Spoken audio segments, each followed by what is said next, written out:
Bonjour à tous et merci d'être avec nous sur 01net TV pour une émission exceptionnelle avec un horaire un peu particulier. Midi pile en ce mercredi, nous sommes en direct du show Hello d'Orange. Si vous êtes sur 01net et 01net TV depuis un certain temps, vous l'avez su puisqu'on en parle. On vous a fait découvrir pratiquement en avant-première la box, donc live box il y a quelques minutes de cela. Et maintenant donc, on va poser toutes nos questions au PDG d'Orange, qui est notre invité, Stéphane Richard. Bonjour Stéphane Richard. Bonjour à tous les deux. Stéphane Richard, merci de nous accueillir sur cet événement. C'est la 4e édition du show Hello, Déjà. qui prend de plus en plus d'importance, on le voit, année après année. Alors, nous, on a plein de questions, les internautes aussi ont plein de questions et peuvent nous contacter via Twitter, #01live. Et puis, on va bien sûr parler de la boxe, on va parler de ce qui a été dévoilé ce matin, on évoquera l'actualité. Inévitablement, il se passe toujours beaucoup de choses dans le monde des télécoms. Oui. Avec évidemment voilà, le rapprochement, la fusion entre Orange et Bouygues, puisque visiblement ça avance un petit peu, on va en parler tout à l'heure. Mais pour débuter, évidemment, on est au show Hello, pas mal de nouveautés ont été annoncées. La star du show Hello, c'est cette box, donc la nouvelle Livebox, qui était très attendue par les abonnés. Ça y est, elle va être disponible dans les mois qui viennent pour l'été, c'est ça? Oui, avant l'été. Avant l'été. On voudrait en particulier pouvoir la proposer pour voir l'Euro 2016. Ah, ça serait pas pas mal, quand ça. même un grand rendez-vous. L'Euro 2016, voilà, en Ultra HD, parce que l'Euro 2016, on pourra l'avoir avec l'ancienne. Oui, absolument. Mais là, ça sera en Ultra HD. 8 matchs en Ultra HD, avec TF1 et M6, et tous ceux qui ont vu concrètement ce que c'était ont été quand même bluffés. Donc voilà, elle sera, en tout cas chez un certain nombre de nos clients, pour l'Euro 2016. Donc là, vous êtes en train de la fabriquer, c'est ça? Enfin, en train de voilà. On a mis pratiquement un an pour vraiment faire tous les tests nécessaires pour avoir, c'est peut-être une première un peu dans notre histoire aussi, une exigence de qualité, d'expérience et de fiabilité à la sortie qui soit vraiment jamais égalée. Oui, il Donc, paraît qu'elle a subi un bêta-test auprès de plusieurs centaines, milliers d'utilisateurs, c'est ça? Et ça, c'est une première. Oui, absolument. À ce niveau-là, oui, c'est une première. On a toujours fait des bêta-tests, mais disons que là, on a vraiment beaucoup rehaussé le niveau de l'exigence, notamment sur les défauts, la fiabilité. On a essayé vraiment de gagner beaucoup de qualité dans ce domaine. Quand elle sortira, on la branchera, ça marchera, il y aura pas, on ne sera pas obligé d'appeler le SAV pour régler les problèmes. C'est toute l'idée. C'est toute l'idée. Et en plus, comme vous le savez, cette box, elle vient aussi avec un autre petit appareil qui est l'Airbox, qui a un domino 4G en fait, qu'on va proposer en même temps que la box, et qui fait que même pour la mise en service, vous pourrez avoir en fait, dès que vous aurez le matériel, avec l'Airbox, un accès immédiat, là via le réseau mobile, et puis aussi un équipement de secours, si jamais il y a, ça n'arrivera pas, si jamais il y a un problème. Et puis surtout, l'Airbox, ça vous permettra aussi d'emporter tous les contenus de votre box, notamment ce que vous stockez sur votre disque, et puis tout ce que vous avez dans le cloud, quand vous partez en week-end, en vacances. Ça, c'est quand même aussi, au niveau de l'utilisation, je trouve un progrès formidable. Oui, c'est une vraie nouveauté. Enfin, ce type d'appareil existait, mais vous ne le fournissiez pas d'office à vos clients. Cela dit, au quotidien, ça ne servira pas à grand-chose, ce boîtier. J'espère que non. C'est une connexion de secours, en quelque sorte, c'est ça? C'est une connexion de secours, et c'est aussi une sorte de box nomade, finalement. D'accord. C'est-à-dire, c'est la petite boîte que vous pourrez emmener.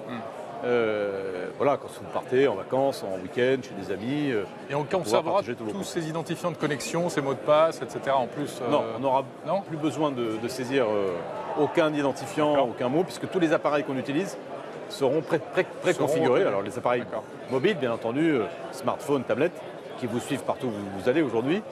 Mais vous pourrez aussi configurer, par exemple, un équipement que vous aurez dans une résidence secondaire et l'avoir donc directement utilisé. Ah, les mots de passe Wi-Fi, ça c'est quand même un poème, Stéphane Richard. Je sais que vous y êtes pour rien, mais le nombre de gens qui se plaignent, on le voit nous à 01net, on a beaucoup de gens qui se disent mais pourquoi il faut rentrer un code Wi-Fi, ça marche pas. C'est vrai que le Wi-Fi c'est un truc qui aujourd'hui est devenu indispensable, mais qui pose des problèmes. Et justement, vous essayez avec cette nouvelle box, vous avez boosté le Wi-Fi comme jamais. Je crois que vous avez mis les dernières technologies, Wi-Fi AC, 1 gigabit seconde.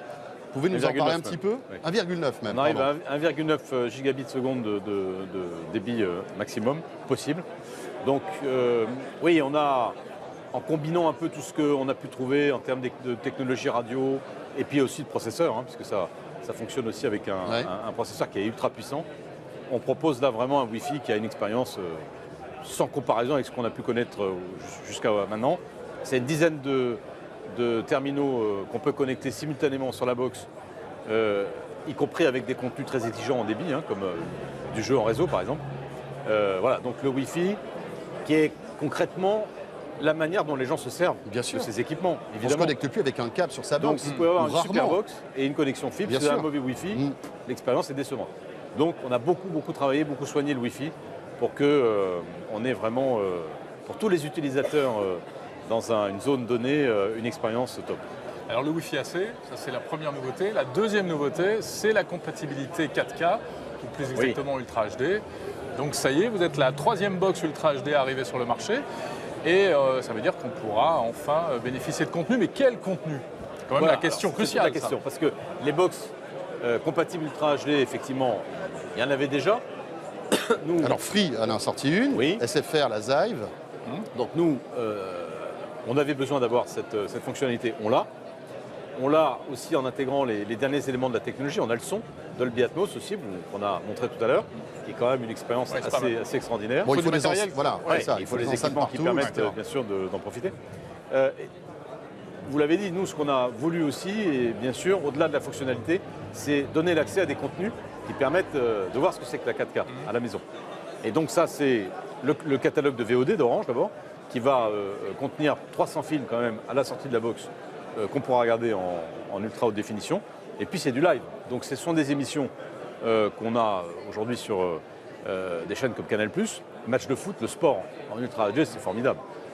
Et puis ça va être l'Euro 2016, puisqu'on a 8 matchs de l'Euro 2016 qui vont être retransmis en ultra haute définition sur TF1 et M6. En exclu? Ou alors les autres, les SFR et Free pourront les diffuser? En exclu ultra haute définition. Et puis on a aussi certains contenus, je pense notamment à la nouvelle série de Netflix à Marseille, qui va être diffusée en ultra haute définition, en exclusivité chez nous. Pourtant, Netflix va diffuser cette série pour tout le monde, mais elle ne sera en 4K que chez vous. Exactement. Même si j'ai une télé Samsung qui est compatible Netflix 4K, je ne pourrai pas avoir Marseille en Ultra HD. On aura Marseille en exclu à la sortie de la série, hein, Marseille. On l'aura en l'exclu en Ultra HD. Et voir notre bonne mère en Ultra HD, ça n'a pas de prix, Stéphane Richard. On est d'accord. C'est moi qui dirais le contraire. On est d'accord. Bon, tout ça, on ne sait pas exactement quand. Vous parlez avant l'été. Et puis surtout, on ne sait pas à quel prix. Et voilà, on a des questions sur Twitter, tout le monde se pose la même question. Combien et quand? Je vais décevoir, parce que bien sûr, je ne vais pas vous donner ces chiffres-là aujourd'hui. On les fera connaître dans peu de temps, hein, puisque les nouvelles offres globales, d'ailleurs pour Orange, c'est au mois d'avril. Donc il n'y a pas beaucoup de temps à attendre. En termes de délai, on vise le mois de juin. Hein, pourquoi? Parce que, encore une fois, on voudrait notamment pour l'Euro.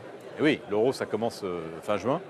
Et donc, on veut pouvoir avoir ces box installées déjà chez. Est-ce que ce sera une box premium? J'essaie de vous tirer un petit peu les verres du nez. On voit que SFR, par exemple, a positionné sa box Zive comme étant premium. Est-ce que la Livebox, aujourd'hui qui existe déjà, va coexister pour peut-être devenir, on va dire, l'entrée de gamme, et cette box-là, la version premium haut de gamme? Non, ce n'est pas notre raisonnement. Nous, on n'a pas une approche segmentée. On a une box aujourd'hui universelle.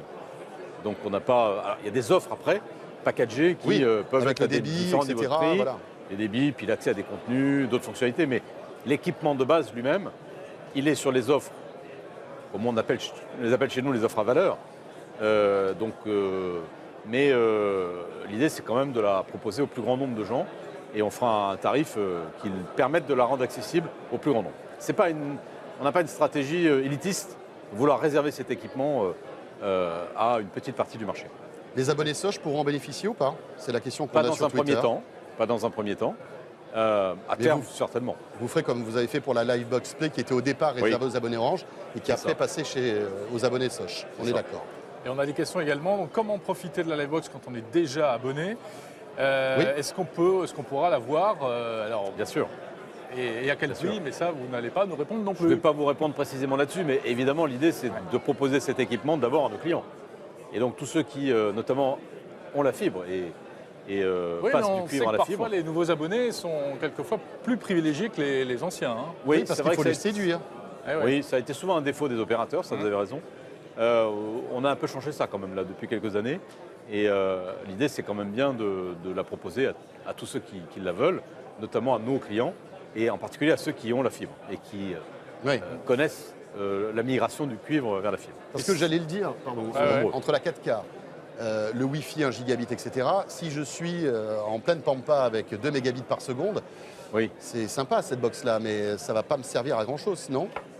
Alors c'est vrai que cette box, elle a été conçue faut pas oublier vraiment... ces gens-là, enfin, qui sont nombreux. Bien sûr. Elle a été conçue pour accompagner le déploiement du très haut débit, qui n'est pas que la fibre d'ailleurs, mais enfin qui est beaucoup la fibre. De la DSL, VDSL, donc c'est vrai etc. qu'elle s'adresse naturellement, je vais dire, pas prioritairement, mais naturellement à tous ceux qui ont le très haut débit ou qui vont l'avoir via la fibre. Vous savez, ça concerne quand même beaucoup de gens. Hein. Je sais bien que ce n'est pas encore 100% des Français, ça viendra. Mais ça viendra déjà, vraiment ou c'est vraiment une... Ça viendra, 100% des Français auront du très haut débit un jour? Certainement. Certainement. Ça ne veut pas dire 100% auront la fibre à domicile. Un très grand nombre auront la fibre à domicile. Peut-être 80, 85, 90%. Ce qui veut dire que la France, de ce point de vue, c'est un horizon 2020-2022. Hein. Notre objectif à nous, c'est d'avoir 20 millions de foyers éligibles au FTTH, donc à la fibre optique, d'ici à 2022. Donc, oui, ça fait quand même une très très grande proportion des Français. Là, vous n'avez pas le choix, hein. C'est un impératif gouvernemental. C'est l'objectif du gouvernement, mais oui, qui est pour tous les opérateurs d'ailleurs. Qui est pour tous les opérateurs, c'est pas seulement nous qui allons le faire. On va en faire quand même une grande part. Hein. Aujourd'hui, on est à 5 millions de foyers éligibles, c'est déjà pas mal. On sera à 7 millions à la fin de cette année. On a un plan de marche comme ça, on sera à 12 millions en 2018. Vous voyez, ce déploiement, c'est quand même une opération industrielle énorme hein, qui est en cours en ce moment. Et tous ceux qui nous regardent actuellement, qui sont peut-être dans des régions où il n'y a pas la fibre, il n'y a pas encore la 4G, voilà. Qu'est-ce que vous pouvez leur dire? Est-ce que vous pensez à eux? Est-ce que demain, ils auront malgré tout du haut débit en 4G ou avec un ADSL plus performant? Alors, vous y travaillez à ça? Bien sûr qu'on y travaille.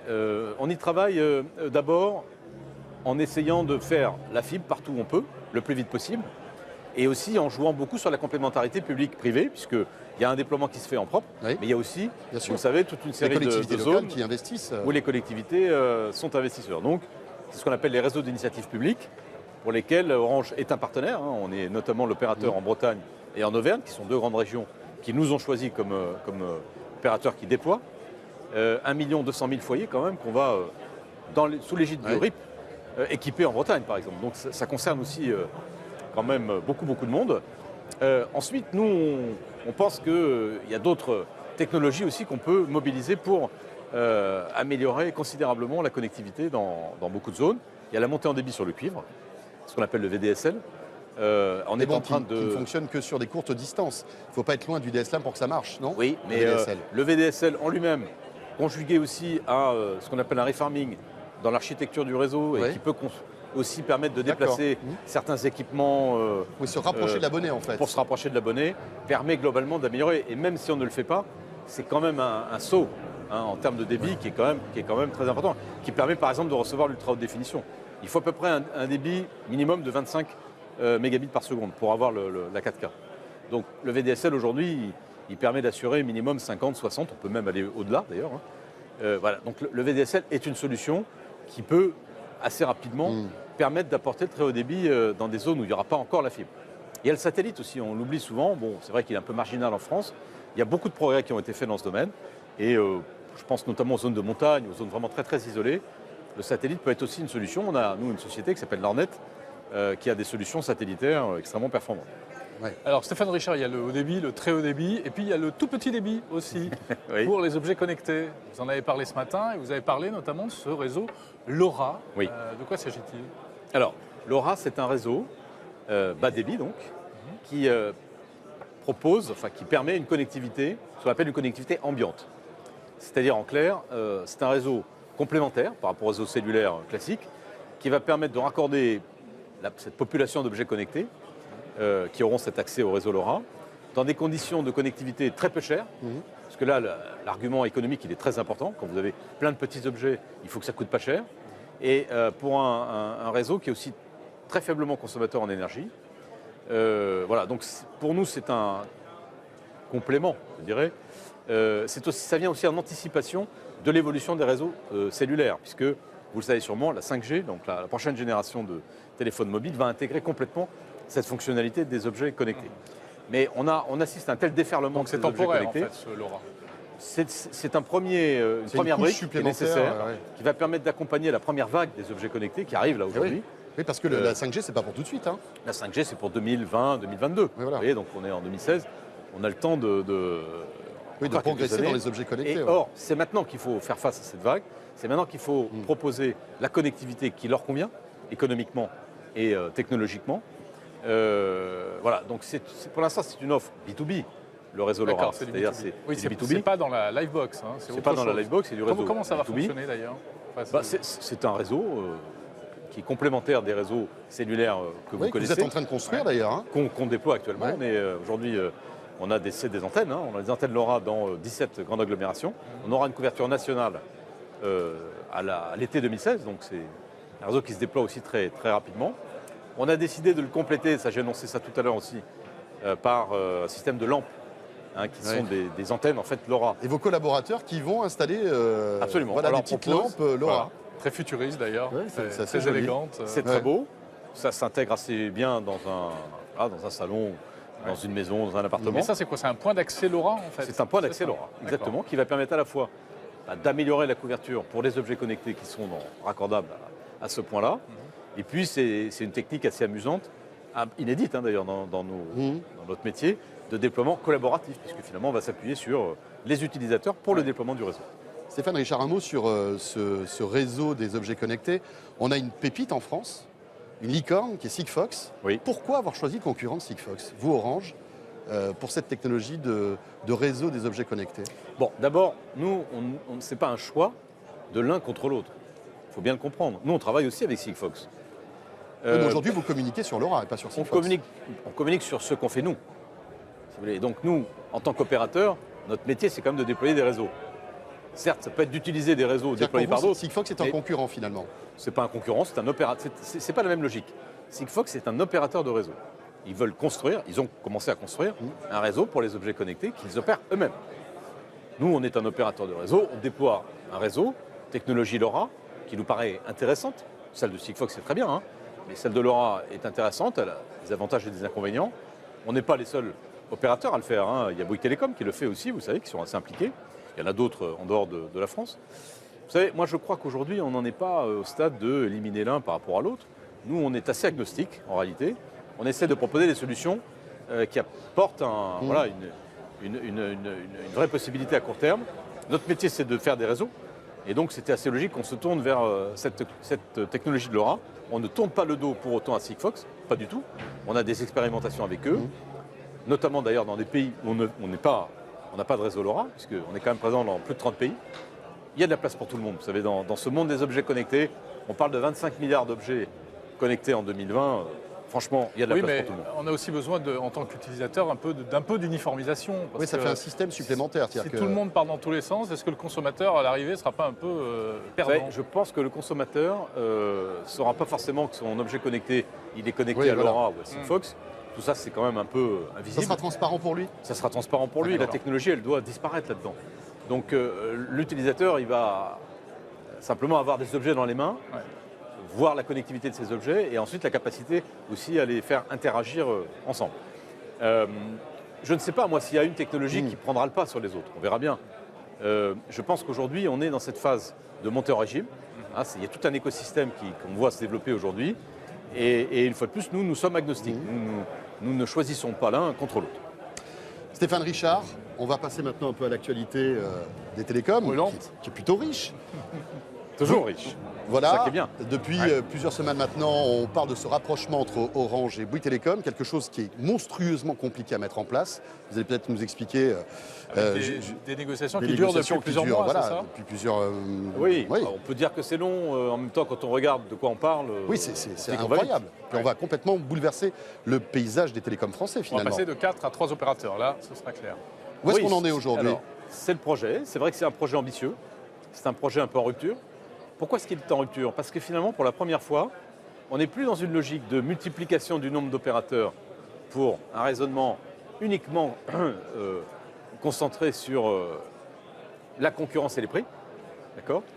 C'est pas qu'on abandonne la concurrence et les prix, bien sûr, mais on dit juste, aujourd'hui, face à l'explosion du numérique, face à tout ce dont on vient de parler, la fibre, les réseaux d'objets connectés, etc. On a besoin aussi d'avoir une certaine concentration pour pouvoir faire face à ces investissements. Parce que la clé pour le pays, c'est quoi? C'est de ne pas manquer ce rendez-vous du numérique, finalement. C'est de pouvoir en tirer toutes les opportunités pour les startups, pour les utilisateurs. Tout le monde attend ça. Moi, l'impatience que je vois quand je me promène en France est incroyable. Tout le monde attend ça. Et donc, vous voyez bien que la clé de tout ça, c'est quand même d'abord de construire des infrastructures qui vont la permettre, cette révolution numérique. Pour ça, on a besoin d'avoir des opérateurs qui aient la taille critique, qui aient les capacités d'investissement, les capacités d'innovation aussi. On ne peut pas continuellement se lamenter parce que on regarde en Amérique, on regarde en Chine, et on se dit mais que font les Européens? Les Européens, ils ont besoin d'avoir des acteurs dans le numérique forts. Et ça commence par les télécoms. Donc la logique de ce rapprochement, elle est d'abord industrielle et elle est axée sur l'investissement en ne perdant évidemment pas de vue les questions de concurrence et la nécessité que nous avons de toute façon d'être compétitifs. Voilà. Donc, moi je pense que c'est un beau projet. C'est un projet compliqué, oui, bien sûr, parce que ça suppose qu'il y ait une forme de répartition. Et puis il faut que tout le monde soit content dans cette histoire-là. C'est du gagnant-gagnant. Ça ne se fera pas si ce n'est pas du gagnant-gagnant. C'est du gagnant-gagnant entre opérateurs, bien sûr, mais aussi pour le pays. Pour tous ceux qui n'ont pas bien suivi cette histoire-là, ça veut dire que donc Orange rachèterait Bouygues Télécom, on est d'accord, hein, donc, et entrerait dans le capital d'Orange à hauteur d'un pourcentage qui est encore inconnu, hein, on parle de, je ne sais pas, 20% peut-être, d'accord? Mais le problème, c'est que... enfin, après, vous allez me dire, hein, mais le problème, c'est qu'après, il faut évidemment qu'on redistribue toutes les richesses de Bouygues Télécom, non pas à Orange, parce que vous n'en avez pas besoin finalement, hein, vous avez le meilleur réseau de France, et voilà, mais il va falloir redistribuer toutes les richesses de Bouygues Télécom à Free et à SFR, on est d'accord. Donc tout le monde est autour de la table, là, c'est ça? Alors, l'idée générale de l'opération, c'est qu'effectivement Orange fasse l'acquisition de Bouygues Télécom, et qu'à cette occasion, Bouygues, le groupe Bouygues, rentre au capital d'Orange. Les quotités, les chiffres qui ont circulé, je vous demande d'être très prudent avec ça. 20% est un chiffre complètement en dehors de la plaque, à côté de la plaque, ça sera en dessous. Combien exactement, ça n'est pas encore fixé. Parce qu'il ne faudrait pas que Bouygues devienne actionnaire majoritaire d'Orange quand même. Non, mais ça ne fait pas partie des scénarios. Ce serait bizarre. D'abord, aujourd'hui, on a un actionnaire de référence qui est l'État, qui entend de rester, et c'est très bien. Donc voilà, cette question ne se pose pas. Il s'agit d'une entrée au capital à un niveau significatif, mais certainement pas de nature à modifier les grands équilibres et en particulier à changer notre actionnaire de référence qui restera l'État. Mais là, on est plutôt dans la finance, bien sûr, je dirais, et dans l'évolution du capital d'Orange, qui est un sujet important. Mais il n'y aura pas de bouleversement de ce côté-là. C'est ça qu'il faut bien comprendre. Après, vous dites répartir les richesses. Oui, c'est une répartition, mais il faut comprendre pourquoi et comment elle se fait, cette répartition.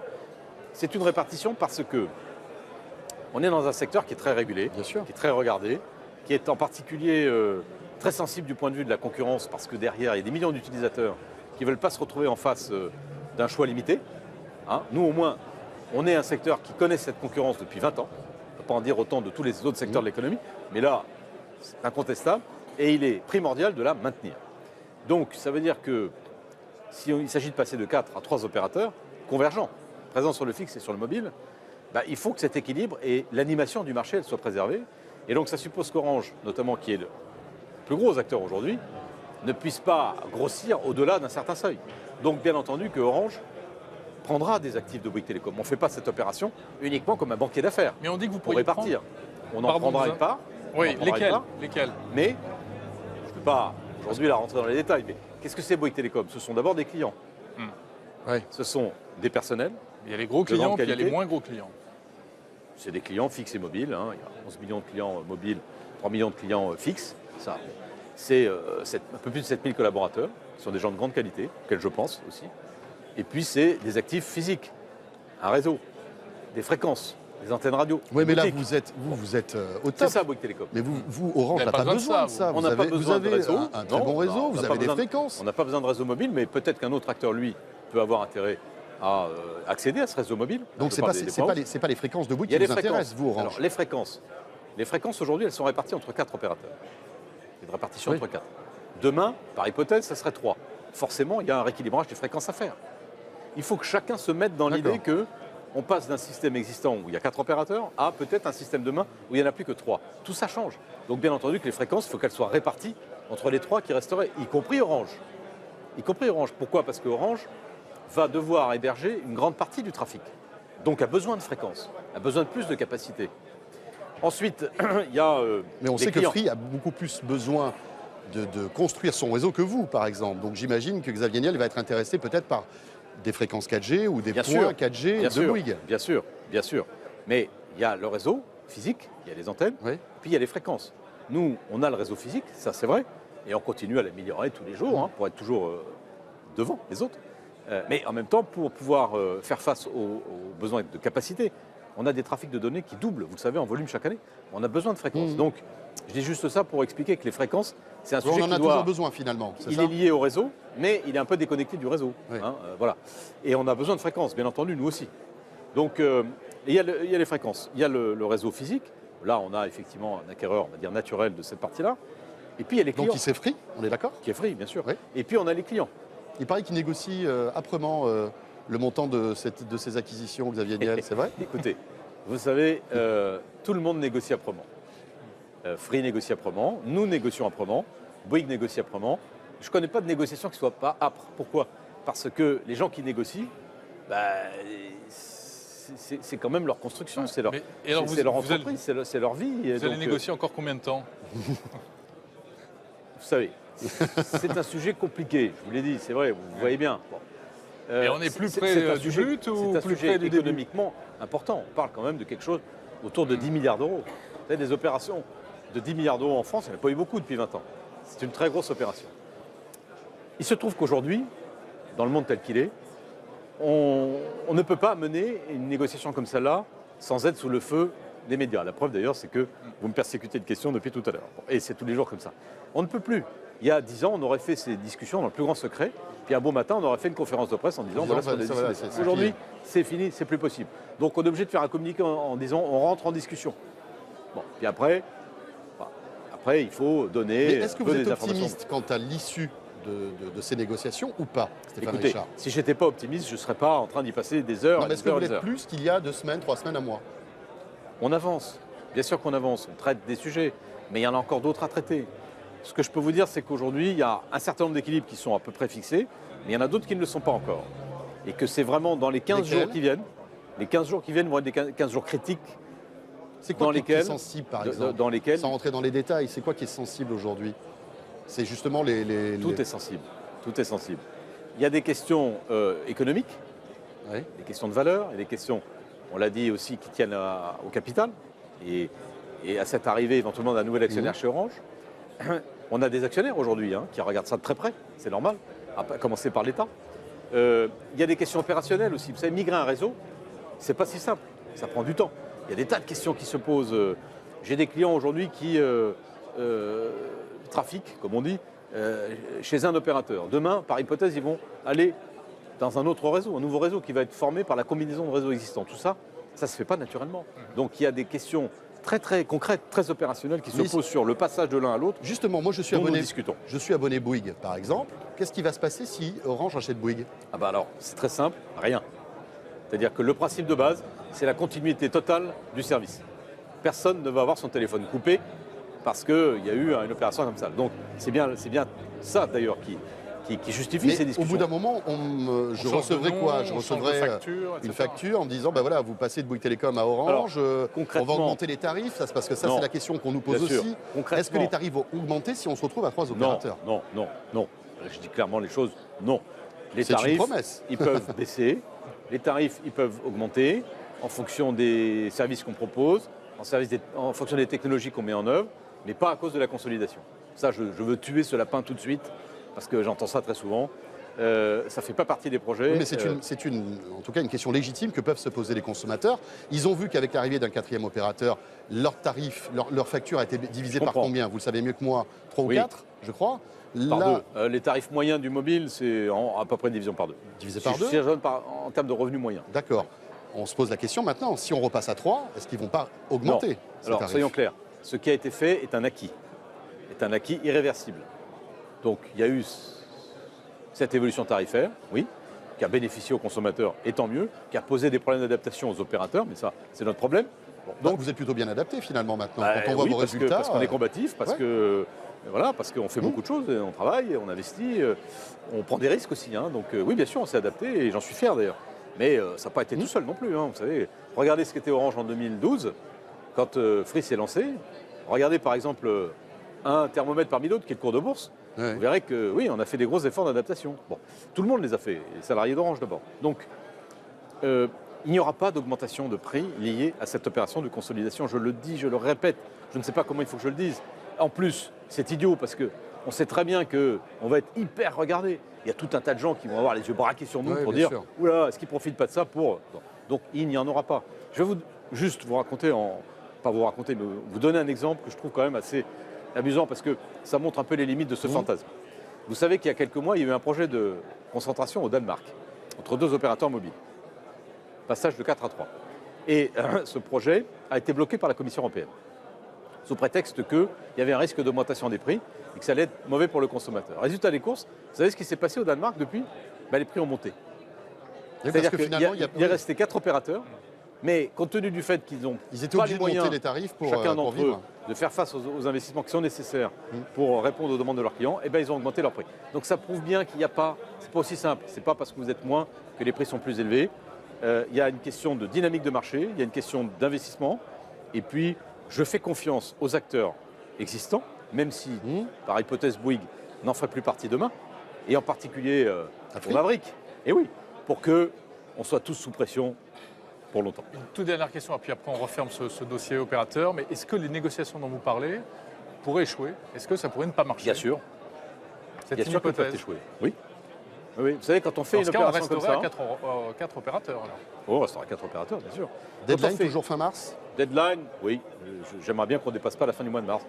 Parce que, bon, voilà, ça paraît long, 3 mois. Pour une opération de cette complexité, c'est pas grand-chose. Le problème, c'est qu'il y a un moment, si vous voulez, il faut se dire, bon, là maintenant, voilà, on a à peu près défriché et décanté les sujets. Il faut avancer. Les positions sont figées. Soit il y a une voie vers une opération gagnant-gagnant, soit il n'y en a pas. S'il n'y en a pas, c'est pas grave. S'il n'y en a pas, c'est pas grave. On refermera le dossier, chacun rentrera chez soi et on reprendra nos vies, nos histoires. Nous sommes, nous, sereins par rapport à ça, il faut le comprendre. Orange est aujourd'hui à la stratégie, les actifs, la confiance de ses clients, la qualité de ses équipes qui fait que moi je ne suis pas inquiet par rapport à une hypothèse où l'opération ne se ferait pas. Sauf que si on vous suit, dans ce cas-là, c'est le consommateur qui sera perdant. Vous preniez l'exemple du Danemark, etc. Le consommateur, en tout cas, ne sera pas forcément gagnant, ça c'est sûr, au maintien d'un paysage à 4. D'accord. Ça c'est certain. Oui, parce que le consommateur, qu'est-ce qu'il veut en fait ? Il veut avoir le très haut débit, on l'a dit. L'impatience est incroyable. Chez lui, il veut avoir le meilleur de la 4G, demain de la 5G. Et pour pas cher. Et pour pas cher, exactement. Pour l'info, Stéphane Richard, mais il veut avoir les deux. J'imagine que vous suivez un peu les offres tarifaires en ce moment. Virgin Mobile propose un forfait à 3,99 € avec 20 gigas de data actuellement. 3,99 €. Enfin, c'est… voilà, on se dit… ah ben ça, le marché est animé, hein, c'est sûr. Voilà. Entre ça, entre les promotions des uns des autres, c'est clair. Pas que personne ne peut dire que voilà, tout le monde est endormi et finalement se repose sur ses lauriers. On parle de sous. Il y a un peu plus d'un an, lorsqu'on avait, on avait eu la chance de vous interviewer pour le précédent Show Hello, on avait parlé du paiement sur mobile. Et vous nous avez dit, François Jérôme, ça va décoller, ça va exploser, etc. On y est presque. On se rend compte qu'on n'y est presque pas encore, hein, finalement. Vous avez lancé Orange Cash. Mais on voit que d'un côté, ça se complique avec Apple Pay. Visiblement, vous envoyez des mails à Tim Cook qui ne vous répond pas. Tiens, justement, il vous répond ou pas ? Alors, il ne m'a pas répondu, mais Apple nous a fait savoir qu'ils étaient prêts maintenant à intégrer notre application Orange Cash sur l'iPhone. Ça, c'est une information. Ah bah oui, c'est une information. C'est une très bonne nouvelle parce que j'ai bon espoir que donc on va avoir une appli Orange Cash sur iPhone qui nous permettra de payer non pas avec Apple Pay, non pas avec Apple Pay, avec un autre système. D'accord. Je réponds à votre question. Le système de paiement sur mobile, c'est pas que Orange Cash, c'est tous les systèmes qui vont exister. C'est Apple Pay, c'est demain peut-être Google Pay, c'est sur Android. Samsung aussi. Samsung, enfin, il y a plein de gens qui vont faire ça. Bon, donc nous, on ne prétend pas faire tous les paiements de l'économie avec notre application. Ce qu'on veut, c'est être présent. Et surtout, pour nous, c'est un élément d'un parcours client qui va jusqu'à la banque. Vous savez, puisque notre projet d'entreprise, là, celui-là, stratégique, c'est d'aller vers la banque mobile. Orange Bank.